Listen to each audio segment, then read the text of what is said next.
This is CGTN, China Global Television Network.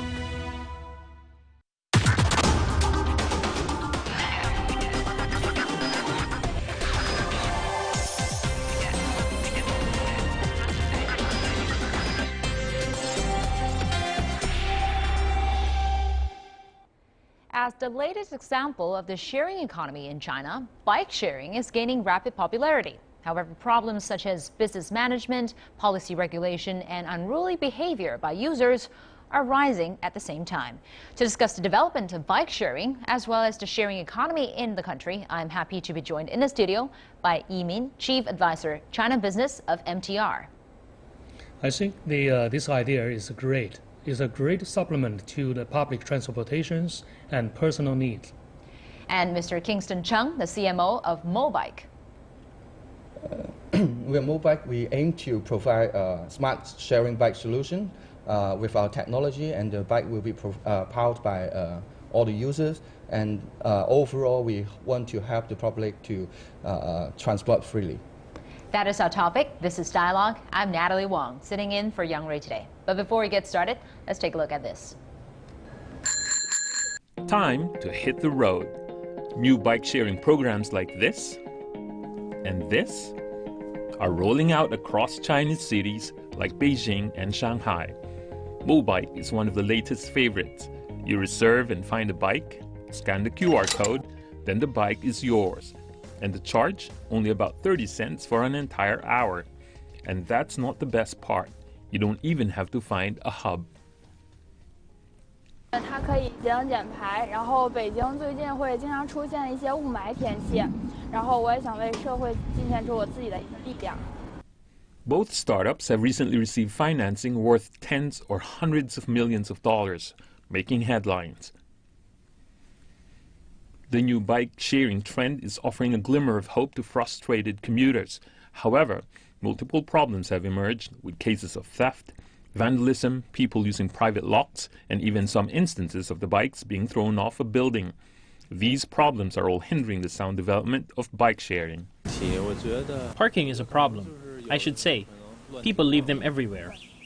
Another problem is that I think the industrial design of the bicycle is not very beautiful. In addition to bicycle sharing, other models of the sharing economy like shared cars, shared meals, and shared tours have also been booming in recent years in China. The sharing economy is a huge part of my life. For example, I use Didi, Uber, and Idao very often. I think it's truly a big helper in my daily life. Yeah, I think it can reduce the cost of my daily life. No matter how the system evolves, by taking advantage of emerging knowledge and skill-sharing apps, such a shared way of living could get the city and people moving to a much cleaner, less crowded, and more economical lifestyle. All right, now let's start our discussion here in the studio with Kingston and Amy. Thank you very much for joining the dialogue today. So let's share some views about the sharing economy. First of all, this development of bike sharing has enjoyed a particularly rapid growth here in China compared to the car or taxi hailing development in recent years. In less than 2 years' time, we've seen 2 unicorns, meaning 1 billion company valuation has been exceeded. How do you explain this rapid growth? Let me start with you, Yimin. I think that this is people needs and market needs, is for sure. I think the reason I believe by Beijing development metro system, people need more solutions on the last mile because public transportation cannot reach to everybody's home. Therefore, people need something to resolve the last mile. And also, the bike is more efficiency and low carbon emission, and also low cost. This is pretty good for the city solutions. Well, actually, Beijing and also other Chinese cities have been known globally by its favor of bicycles, yes, especially in the 1980s and, yes, and 90s. But that trend was dying out throughout the urbanization process. People in China prefer cars more than bicycles as a representation of wealth or a level of elegance. But now a bike is coming back to cities. Is Chinese people now enjoying a more eco-friendly life because of that? I think definitely, because actually for transport, actually bike actually gets you to almost everywhere. So it's more freedom, and as we know, most of the cities are actually quite congested. So this is a need that has been latent for a long, long time. So there has been like personal bikes, there's been like public bikes, but with certain stations, it doesn't work out because your need is actually you want a bike anytime you want, and then when you finish, you can leave it to a prospective area, then that actually simplifies your life. So I think what we've done is using technology that to create a scale and also create the manageability behind the scene, and also using smart solutions that so that people enjoy it. Like when we're sitting here, actually you can flip over an app and know how many bikes are around, more bikes are around, and then you can make a reservation. You can slowly walk down and get the bike and ride to where you want to go, either be in a railway station or near your home. So I think in 2 years ago, that's unimaginable. So I think that addresses why the growth is quite tremendous. But actually, car sharing is another concept many companies are developing, but it is not as prosperous as bike sharing. Well, it reminds me the Mobike. 20 years ago, there are yellow cabs in Beijing, and today the yellow bikes in Beijing. You know, this is what I'm talking about: the people needs and market needs. Car sharing, I believe we need to resolve two things. First of all, I think the asset is the problem here. If the asset owned by public or the private, today you as a provider, actually the asset owned by a company. The car sharing in the future, there are two problems we need to resolve. The property ownership. Either is a public ownership or private ownership. We probably need more legislation and regulation and government support. Speaking of assets ownership, very interesting is that the business model of both Mobike and other competitors, for instance OFO, in China's bicycle sharing industry, is that the properties are owned by those startups. So here's another thing. The users might not understand the regulations and rules, and there's no existing regulations, legally, from the government or the regulators to guide those users, to protect the assets, the property of those companies. So we can see a lot of vandalizations, the private locks to block all those free flow of those bicycles. So how do you solve that problem, Kingston? For us, I think as we think about it from the beginning. So actually, our bike is not just a bike that we buy, which is the cheapest. Actually, we built the bike from start. So it's durable for like 4 years, maintenance free, and then it's very smart. So it has the smart lock that you can remotely unlock it, and it has the GPS, which we have the location of every single bike. So that's why when you open an app, you know where the supplies are. And also with this, if there is any change of state for each bike, like it gets sick or being stolen, etc., actually from our back end, we know how to handle it. And then also with the help of government, then we got a very strong support from all the local governments to help us to address this issue. There are like some of it's like occasional, but I would say we would like to thank most of the users which actually love it, and there are even some volunteers that came out and say, okay, this is a public facilities, we need to protect it, and then we need to educate the people how to use it properly, because it's a new thing, you need some time to adapt, etc. So I think overall it's with our base of technology, I think it's very much workable and will go through long into the future. There's a very interesting phenomenon here. There's a group of young people here in China call themselves the Mobike Hunter. They try to help the management of those bike sharing bikes in order to make sure that other people can use the convenience too. It's a very interesting cultural thing compared to other, for instance, pure business behavior. But some would say, is this sustainable in the long run? Many think it's kind of a charity. How do you explain that, Kingston?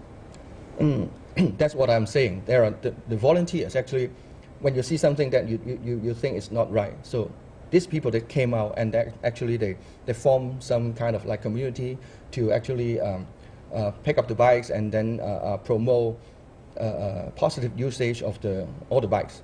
So, and that will influence others. So the movement has been actually from one single city to all of our currently like nearly 30 cities that we're operating. And then I think as a public utilities or facilities, the social conscience of people is very, very important. And then there are very social conscious, and then we don't want to be affected by very extreme cases that actually weaken our conscience on this. I would say most of the people are really going out and supporting, and they might be waiting for quite a long time for some interesting solutions, smart and very affordable. So I think overall it's very good, and we thank them for all the support. Of course, they're very brave and interesting young people too. Though it's business for many startups, it's by nature a kind of public transportation, right? Like subways, metro, and buses, right? So government has to be a part of it. Are you optimistic about the government involvement in this? I think so. Actually, the sharing economy is not the new concept. It's a traditional concept. For instance, we have a metro system, we have high-speed trains, that all sharing economy in a traditional way.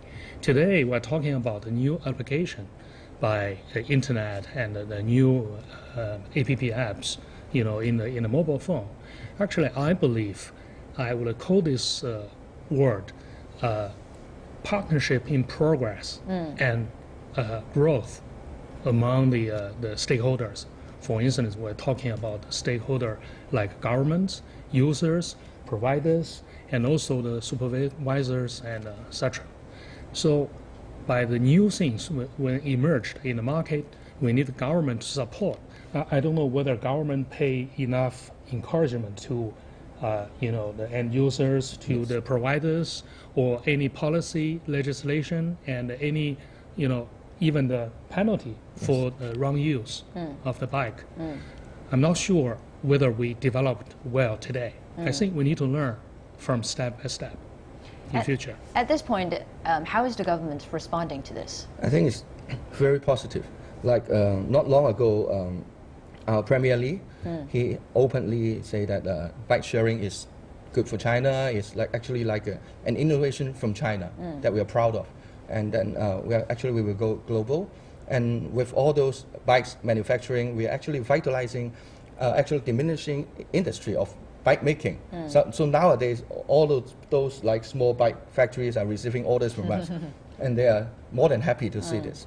So that's one thing. And we also have like the Ministry of Transport support Minister Li, and also like now we are having the biggest meeting ever in Shanghai, in Beijing. So Shanghai Municipal Government Secretary General Mr. Han is also openly supported, and it will actually clear people's mind. So this is the right thing to do, and this is follows the government's direction, and it will be supported. And we hope it will diffuse to all the local government to really support us in a more active or more sustainable way too, so that we can actually provide a lot more service to the users. I've been hearing a lot of responses, especially from the users and people from all walks of life, saying that the government regulation on the taxi hailing apps has been hindering its development, and now hailing taxi is much more difficult than before, when two companies are competing against each other with low prices and a lot of coupons, and now taxi hailing has become more difficult even than before the taxi app was developed. Is government necessary in this part? Or should we let the market develop on its own? I think government need to encourage the bike sharing. I mean, the share economy is the mindset change. It's not just a new concept. I give you an example. If you are driving in North America, the highway, the first line when you drive your car, you can often see the sign above on the road. Yes. You have two people driving, Yes. and the government encourages you. If you only one person drive your car, you have to receive the penalty. So that's government doing the share economy. That's a very example. But like the sharing bike, I believe government should encourage people using the sharing bike, low emission and also high efficiency, low cost. Yes. Also, I mean, to the urbanization, also the pollution is a good thing. Let's take a short break, and after this, we'll talk more about the sharing economy and also how China's startups can perform globally. Stay with us.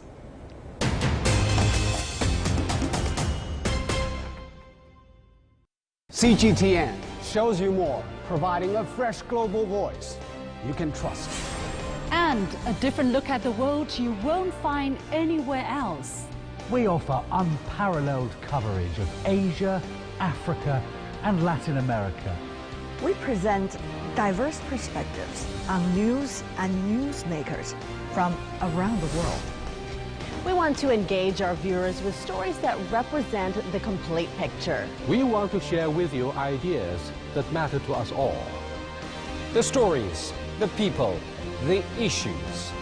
A new and balanced perspective. CGTN. See the difference.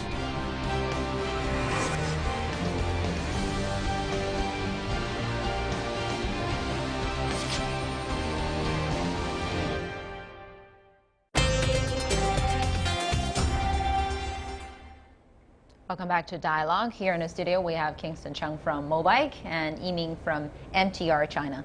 Welcome to Dialogue. So we were talking about the sustainability of sharing economy, and another tough question that you have to face is profitability. Are you optimistic, or do you understand the business model behind it? Yes, I think you have to bring money at the beginning stage, right? But in order to have the market, you have a people, used to be, and also the friendly use, Yes. and also the social acceptance of the transportation solutions. This is something. I think in future, I'm sure your purpose is making profit, Yes. right? Yes. Okay, so that I believe it will, because when you have the big market, you have a 1 tier, 2nd tier, 3rd tier cities. Yes. I'm sure people need last mile solution. I'm confident. Yes. How do you make of it? I think, of course, as an enterprise, we exist to be profitable. So actually, in our business, there's like 3 factors. One is scale. So we have like registered users in a range of like tens of millions.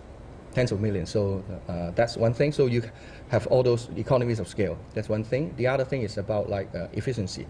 So as I said before, we have a very smart solution with like the technology, so you can actually manage and in a very smart way, and not.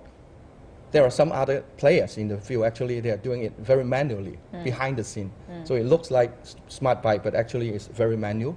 But we have a whole back end of technology to support where we deploy our bikes, where are the usage, etc. And so that's efficiency, and then that will help our business model. And then the final thing is actually about cost. When we start, actually it's kind of a little bit expensive, because actually we build a new bike from ground up to meet our requirements like durability, etc., all the technology. But then as time goes by, the cost actually goes down. And then just a few months ago, we had a joint venture with like Foxconn, which is famous globally for manufacturing and technology. So that will actually double or triple our production capacity, and our cost will be lower and lower with the best product that we provide, and not just the cheapest product, because that's what we believe to be a sustainable or a successful formula for our business. So I think in all these 3 aspects, we are doing very well. Yes. A lot of foreigners coming or living in China has been finding really a lot of surprises. They're amazed about how China's mobile internet industry has been developing, the mobile pavement, and also bike sharing. So these are some of the things that China can actually export from inside to outside. Do you have any plans globally? Yes, we do. Actually, in terms of like days, we will start our operation in Singapore as our first step outside China, and then we will. In this year, we will go globally into other countries. Actually, they also have like a very strong bike culture about the environmental concern and also about like free transportation. So this year, we are definitely going into different countries. And then what we mean by going is actually present a full picture of what we are and make sure all the service is actually being usable by most of the citizens in certain cities or countries. So that's definitely in our plan to, this year. What do you think that foreign users compared to China, because China is such an intense populated country with cities that are packed with people, we can see a lot of scenarios of riding bicycles, right? But what about globally? Especially in the US, you can see bike sharing not as competitive as car sharing, I would say. I think China is going to leading the world, leading the change, because in the past, China used to be the bicycle country, and today, I believe by the internet and mobile phones application, I think China, because our market is huge, the population is huge, and people will change the whole world, because bicycle, sharing bicycle is low emission, high efficiency, low cost, resolve last mile solution, all the good. Why we are not leading the whole world? I think this is very important. I believe in the future, maybe maybe your company is spread in the whole world. I heard somebody in US, they are doing the same thing. Yes, a lot of countries has their own bicycle public bicycle programs. In London, there's Santana. In the US, there's a lot of startups. What's your competitive edge? I think, as I said, it's really a smart solution. At the end of the day, you need the scale. You need really to address all those deployment of the bikes and the usage and to optimize it. Because it's not just like we throw the bikes onto the street. Actually, there are some players, they just put the bikes on the street and they don't know where they are going. The locks are manual, etc. So, but from the start, we think this is something that we can do and optimize and lower the cost and make sure everybody can get the ride. And this is really appreciated by all those like tech companies or all those foreign countries. And then they really want to learn from us, really, and they have been actually visiting us for shared experience and also cooperations, etc. So I think that's really a good sign that we are doing something that represents China technology. Yeah, it's a very, very good example of Chinese innovation in terms of this. I have another question, because the MTR, the metro system in a lot of big cities, for instance, London, New York, are very matured. So it is not a hotbed for bicycle sharing or other kind of sharing economy to boom compared to China. Do you agree? Yes. China is a new emerged. The metro system, first tier cities, second tier cities, third tier cities. And metro system cannot reach to everybody's home. So last mile solution is the issue here, and personal needs is the issue. And we have such big population.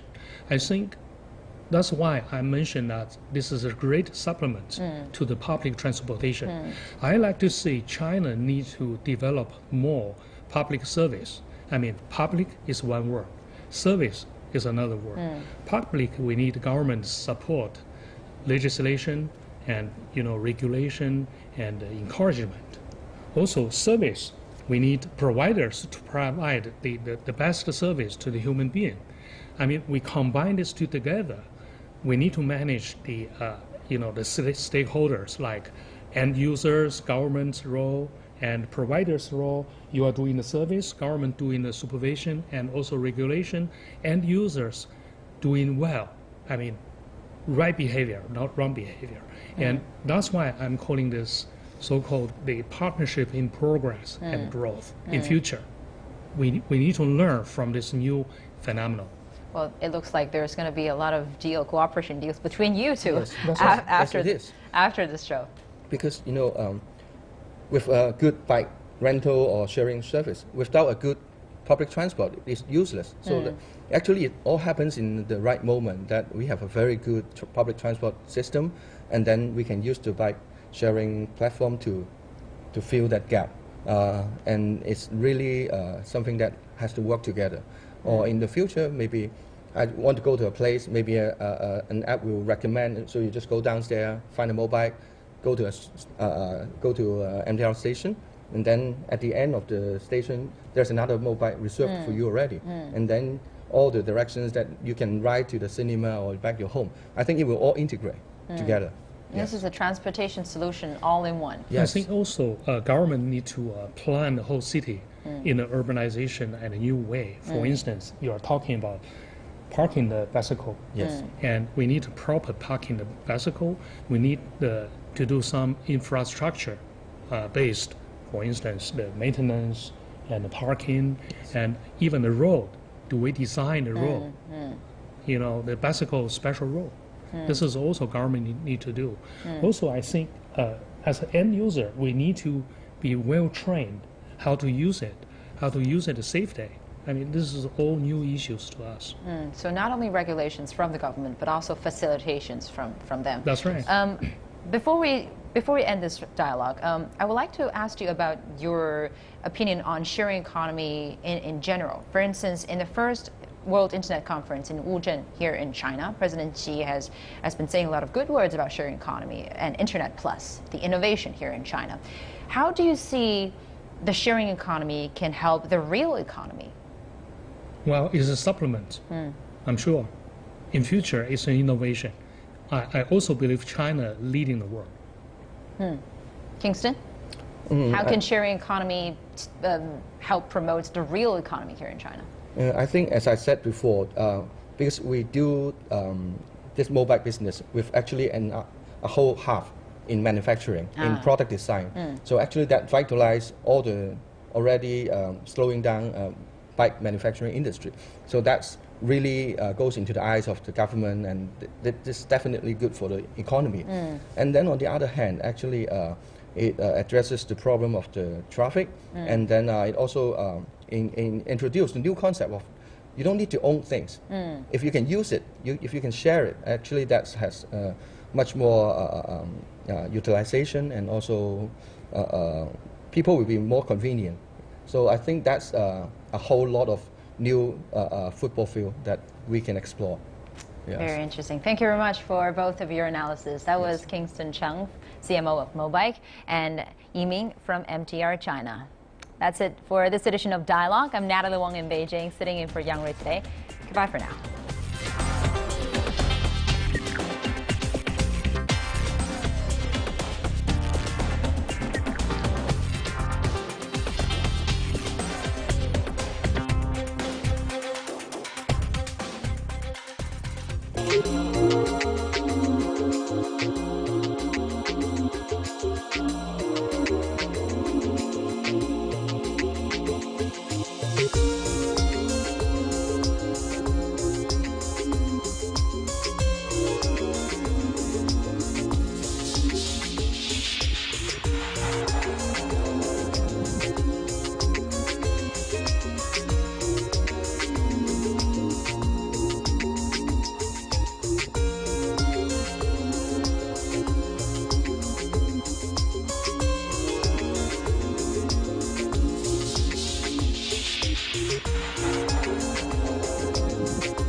This is CGTN, China Global Television Network.